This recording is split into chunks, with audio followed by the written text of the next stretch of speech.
Hi friends, ಇದು ಶನಿವಾರದ continuation log ಆಗಿರುತ್ತೆ. ಇವರು ನಮ್ಮ ಮಾವ, ನನ್ನ ಮಗ ಬಂದು ಆಟ ಆಡ್ತಾ ಇದ್ದಾನೆ ನೋಡ್ರಿ. ನಮ್ಮ ಅತ್ತೆ, ನಮ್ಮ ಅಜ್ಜಿ ಮತ್ತು ಅವರ ಅಕ್ಕ ಕುತ್ಕೊಂಡು ಮಾತಾಡ್ತಾ ಇದ್ರು. ಅದನ್ನು ಲಾಗನ್ ಮಾಡ್ಕೊತಾ ಇದ್ದೀನಿ. ನನ್ನ ಚಿಕ್ಕ ಮಗ ಬೆಂಗಳೂರಿಂದ ಬಂದಿದ್ದ. ಅವನು ಆ ಕಡೆ ಈ ಕಡೆ ಜಿಗಿತೆ ಎಲ್ಲರೂ ಮಾತಾಡಿಸ್ಕೊಂಡು ಅಡ್ಡಾಡ್ತಾ ಇದ್ದ. ಅದನ್ನು ಕೂಡ ಕ್ಲಿಪ್ಪಿಂಗ್ ಮಾಡ್ಕೊಂಡಿದ್ದೀನಿ ನಾನು. ಇದು ಸಂಡೇ ಲಾಗ್ ಆಗಿರುತ್ತೆ. ಸಂಡೇ ಬೆಳಗ್ಗೆ ನನ್ನ ಮಕ್ಕಳು ಎಲ್ಲರೂ ಆಟ ಆಡ್ತಿದ್ರು ನೋಡಿ, ಹೆಂಗೆ ಆಟ ಆಡ್ತಿದ್ದಾರೆ ಅಂತ. ನನ್ನ ಮಕ್ಕಳಿಬ್ರು ಮತ್ತು ಇವರು ನನ್ನ ನಾದಿನಿ ಮಗ, ಇವನೊಬ್ಬ, ಇನ್ನೊಬ್ಬ ಬೇರೆ ಹುಡುಗ ಆಟ ಆಡ್ತಿದ್ರು. ಚಿಕ್ಕ ಹುಡುಗರಿಬ್ರು, ನನ್ನ ಮಕ್ಕಳಿಬ್ರು ನಿಂತಿದ್ದಾರೆ ನೋಡಿ.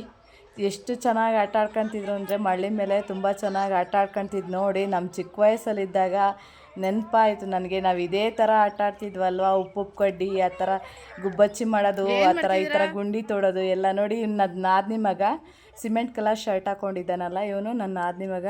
ಅದರಿಂದ ತೋರಿಸ್ತಾ ಇದ್ದೀನಿ ನೋಡಿರಿ, ಎಷ್ಟು ಚೆನ್ನಾಗಿ ಗುಂಡಿ ತೋಡ್ತಾ ಇದ್ದಾನೆ.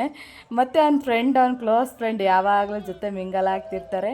ಮತ್ತು ನನ್ನ ಮಗ ಗೊತ್ತಲ್ಲ ನಿಮಗೆ, ಅನ್ವಿ, ನಾಯಿಗೆ ಒಂದು ಚೈನ್ ಹಾಕ್ಬಿಟ್ಟು ಇಬ್ಬರು ಆಟ ಆಡಿಸ್ತಿದ್ರು. ನಮ್ಮ ಧನ್ವಿ ಕೂಡ ಜಾಯ್ನ್ ಆಗಿದ್ದಾನೆ. ಅವನ ತಮ್ಮ ಎಲ್ಲಿರ್ತಾನೋ ಅವನು ಅಲ್ಲೇ, ಮತ್ತು ಧನ್ವಿ ಎಲ್ಲಿರ್ತಾನೋ ಅನ್ವಿ ಅಲ್ಲಿ ಅಂತ. ನನ್ನ ಮಕ್ಕಳಿಬ್ರು ಅಷ್ಟೇ, ಯಾವಾಗಲೂ ಹಂಗೆ ಇರಾನಲ್ಲಿರ್ಬೇಕಾರೆ ಜೊತೆಯಾಗಿ ಚೆನ್ನಾಗಿರ್ತಾರೋ. ಅಲ್ಲೂ ಕೂಡ ಅಷ್ಟೇ, ಅಲ್ಲಿಗೋದ್ರೂ ಕೂಡ ಇಬ್ಬರು ಯಾವಾಗಲೂ ಜೊತೆಗೆ ಇರ್ತಾರೆ ನನ್ನ ಮಕ್ಕಳು.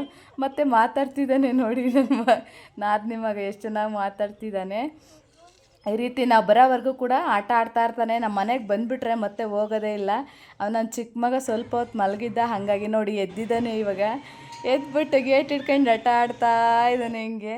ಮತ್ತು ಅವ್ರ ಅಪ್ಪ ಬಂದಿರಲಿಲ್ಲ. ಅವ್ರ ಅಪ್ಪಂಗೋಸ್ಕರ ವೆಯ್ಟ್ ಮಾಡಿ ಮತ್ತೆ ಓಡೋಗ್ಬಿಟ್ಟು ಅವ್ರ ಅಪ್ಪನ ತಬ್ಕೊಂಡು ಮತ್ತೆ ಎಲ್ಲಾದರೂ ಬಿಟ್ಟೋದ್ರಾತೆ ಅಂತ ಚಪ್ಪಲಿ ಹಾಕಂತಿದ್ದಾನೆ. ಮತ್ತೆ ಹೋಗ್ಬಿಟ್ಟು ಅವ್ರ ಅಪ್ಪ ಅವನು ನನ್ನ ನಾದಿನಿಯವ್ರ ಮನೆ ಹತ್ರ ಆಟ ಸಾಮಾನು ಇಸ್ಕೊಂಬಂದಿದ್ರು. ಹಂಗೆ ದಡಮ ತೋರಿಸ್ತೀನಿ ಅಂದವನು ಹಂಗೆ ಬಿಟ್ಬಿಟ್ಟ ಕೈನ. ಮತ್ತೆ ಎತ್ಕೊಂಬಂದು ಆಡ್ತಿದ್ದಾರೆ ನನ್ನ ಮಕ್ಳು. ನನ್ನ ಮಗ, ನೀವು ನನ್ನ ಮಗ ಚಿಕ್ಕ, ನನ್ನ ಮೈದನ ಮಗ ಜಶ್ವಿಕ್ ಅಂತ ಹೇಳಿ ನೋಡಿ ಹೆಂಗೆ ಆಡ್ತಿದ್ದಾನೆ. ಎಷ್ಟು ಚೆನ್ನಾಗಿ ಬೇಗ ಅಡ್ಜಸ್ಟ್ ಆಗಿಬಿಡ್ತಾನೆ ಎಲ್ರಿಗೂ ಅಷ್ಟೇ. ಮತ್ತು ಯಾವಾಗಲೂ ಸ್ಮೈಲ್ ಫೇಸು, ತುಂಬ ಚೆನ್ನಾಗಿ ಕ್ಯೂಟಾಗಿ ಆಡ್ತಾನೆ. ಅವ್ರ ಅಣ್ಣ ಕಿತ್ಕೊಳಕ್ಕೆ ಬರ್ತಾನೆ ಅಂತ ತಗೊಂಡ್ಬಿಟ್ಟು ಸೈಡಿಗೆ ಇಟ್ಕೊತಿದ್ದಾನೆ. ಧನ್ವಿ ಸ್ವಲ್ಪ ನೈಸ್ ಮಾಡ್ದ ಅವನಿಗೆ, ಆವಾಗ ಸುಮ್ಮನೆ ಆಡ್ತಿದ್ದಾನೆ ಅಷ್ಟೇ. ಇಲ್ಲಾಂದರೆ ನಂದು ಎಲ್ಲ ಎತ್ಕೊತಾರೆ ಅಂತ ಹೇಳಿ ಈ ಕಡೆ ಕೇಳ್ಕೊಳ್ತಾ ಇದ್ದ. ಎಷ್ಟು ಕ್ಯೂಟಾಗಿ ಈ ಥರ ಮಕ್ಕಳಿಗೆ ಆಟ ಸಾಮಾನು ಇದ್ಬಿಟ್ರೆ ಟೈಮ್ ಹೋಗೋದೇ ಗೊತ್ತಾಗಲ್ಲ. ಜೊತೆಗೆ ಅವರ ಆಕ್ಟಿವಿಟೀಸು ಕೂಡ ಇಂಪ್ರೂವ್ ಆಗ್ತಾ ಹೋಗುತ್ತೆ, ಬ್ರೈನ್ ಕೂಡ ಶಾರ್ಪ್ ಆಗುತ್ತೆ. ಅದರಿಂದ ಈ ರೀತಿ ಆಟ ಸಾಮಾನು ಇದ್ಬಿಟ್ರೆ ತುಂಬ ಚೆನ್ನಾಗಿರುತ್ತೆ ಅಂತ ಹೇಳಲಿಕ್ಕೆ ಇಷ್ಟಪಡ್ತೀನಿ. ನೋಡಿ, ನನ್ನ ಮಕ್ಕಳು ದೊಡ್ಡವರಾದರೂ ಕೂಡ ಅದು ಯಾವ ಥರ ಬರುತ್ತೆ ಅನ್ನೋ ಕ್ಯೂರಿಯಾಸಿಟಿ ಅವರಲ್ಲಿ ಮನೆ ಮಾಡುತ್ತೆ. ಯಾವ ಥರ ಬರುತ್ತೆ, ಈ ಶೇಪ್ ಮಾಡ್ಬೋದಲ್ವ ಅಂತ ಹೇಳಿ ಟ್ರೈ ಮಾಡ್ತಲೇ ಇರ್ತಾರೆ. ಇದರಿಂದ ಟಿ ವಿ ನೋಡೋದು, ಮೊಬೈಲ್ ನೋಡೋದನ್ನು ತಪ್ಪಿಸ್ಬೋದು ಮಕ್ಕಳಿಂದ ಅಂತಲೇ ಹೇಳ್ಬೋದು. ಯಾವಾಗಲೂ ಮೊಬೈಲ್ ಕೊಡೋ ಪೋಷಕರಿಗೆ ನನ್ನೊಂದು ಗುಡ್ ಸಜೆಷನ್ ಏನಂದರೆ, ಇಂಥ ವಯಸ್ಸಿನ ಮಕ್ಕಳು ಅಥವಾ ಇವ್ರಿಗಿಂತ ಸ್ವಲ್ಪ ಚಿಕ್ಕವರು ಅಥವಾ ದೊಡ್ಡವರಾದರೂ ಕೂಡ ಈ ರೀತಿ ಆಟ ಸಾಮಾನು ಮನೇಲಿ ಇದ್ದುಬಿಟ್ರೆ ಆರಾಮಾಗಿ ಆಡ್ಕೊಳ್ತಾರೆ. ಇದು ಚಿಕ್ಕ ಮಕ್ಕಳಿಗಾಗುತ್ತೆ ಒಂದು ರೀತಿ. ಧನ್ವಿ ಐದನವ್ರಿಗಿಂತ ಸ್ವಲ್ಪ ದೊಡ್ಡವರಾದರೂ ಕೂಡ ಕೇರಮ್ಮು, ಚಿನ್ನಿದಾಂಡು, ಅಟ್ಕುನಿ ಆಟ ಮತ್ತು ಚೌಕಾಬಾರ ಆಡೋದು, ಲಗೋರಿ ಆಡೋದು, ಮರ್ಕೋತಿ ಆಟ ಆಡೋದು, ಈ ರೀತಿ ರಜೆ ಟೈಮಲ್ಲೆಲ್ಲ ಆಡಿಸ್ತಾ ಹೋದರೆ ಮಕ್ಕಳು ಬ್ರೈನು ತುಂಬ ಶಾರ್ಪ್ ಆಗುತ್ತೆ. ಹಾಗೆ ಮಕ್ಕಳು ಮನಸ್ಫೂರ್ತಿಯಾಗಿ ಆಟ ಆಡೋದ್ರಿಂದ ಫಿಸಿಕಲಿ, ಮೆಂಟಲಿ ಸ್ಟ್ರೆಸ್ ಫ್ರೀಯಾಗಿ ಸಂತೋಷವಾಗಿ ಯಾವಾಗಲೂ ಖುಷಿಯಾಗಿರ್ತಾರೆ ಅಂತ ಹೇಳಲಿಕ್ಕೆ ಇಷ್ಟಪಡ್ತೀನಿ. ಮತ್ತು ಅವ್ರನ್ನೂ ನೋಡಿ ನಮಗೂ ಸಹ ಖುಷಿಯಾಗುತ್ತೆ. ಏಕೆಂದರೆ ನಮ್ಮ ಮಕ್ಕಳು ತುಂಬ ಚೆನ್ನಾಗಿ ಆಟ ಆಡ್ಕೊಳ್ತಿದ್ದಾರಲ್ಲ ಆರಾಮಾಗಿ ಹೇಳಿ ನಮ್ಮ ಮನಸ್ಸಲ್ಲೂ ಕೂಡ ಹುಡುಗರು ನೋಡ್ರಿ, ಚಿಕ್ಕವರಿದ್ದಾಗ ಎಷ್ಟು ಕ್ಯೂಟಾಗಿ ಎಲ್ಲರೂ ಸೇರ್ಕೊಂಡು, ಅಣ್ಣ ತಮ್ಮದಿರು ಎಲ್ಲರೂ ಸೇರ್ಕೊಂಡು ಆಟ ಆಡ್ತಿರ್ತಾರೆ. ನಾವು ಕೂಡ ಒಂದು ರೀತಿ ಹಿಂಗೆ ಆಡ್ತಿದ್ವಿ ಅಲ್ವಾ, ಅಕ್ಕ ತಂಗಿ ಅಣ್ಣ ತಮ್ಮದಿರು ಎಲ್ಲರೂ ಕೂಡ, ನೀವು ಎಲ್ಲರೂ ಚಿಕ್ಕ ಮಕ್ಕಳಾಗಿದ್ದ ಹಿಂಗೆ ಅಲ್ವಾ.